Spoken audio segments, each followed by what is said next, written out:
আসসালামু আলাইকুম। আমরা যারা চিটাগাংয়ের লোক আছি না, তারা সচরাচর চিটাগাংয়ের মধ্যেই থাকি।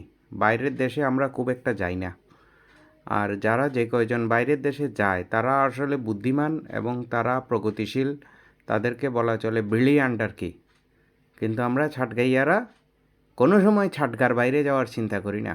ও খাসবাজার যেগুলি আছে সেগুলি খাসবাজারে থেকে যাবে, ছকরিয়ারগুলি সব ছকরিয়াতে থেকে যাবে, কিন্তু জীবন দিয়ে দিবে, তারা বাইরের দেশে যাবে না।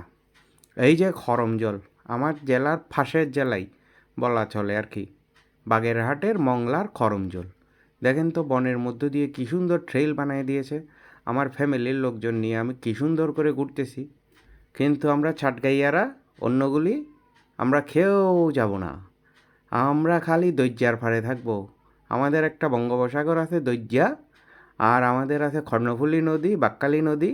আমরা এগুলি নিয়েই থাকবো। বাংলাদেশটা আমরা দেখার জন্য খেয়েও বেরোবো না, বুঝছেন? একেবারে সি ভিতরেই থেকে যাবেন, কোটারার ভিতরে, আর নাহলে ফটের ভিতরে থেকে যাবেন আর কি। করমজল খুব সুন্দর একটা জায়গা ছিল। যারা দেখতে এসেছিলেন তারা তো দেখেই গেছেন, যারা দেখেন নাই তারা দেখবেন। আসেন সবাই মিলে বাংলাদেশটাকে বিশ্বের দরবারে তুলে ধরি। আমাদের পর্যটন শিল্পের বিকাশ ঘটাই আমরা। সবাইকে ধন্যবাদ। একটা লাইক, একটা সাবস্ক্রাইব, একটা কমেন্ট হবে কি? ধন্যবাদ।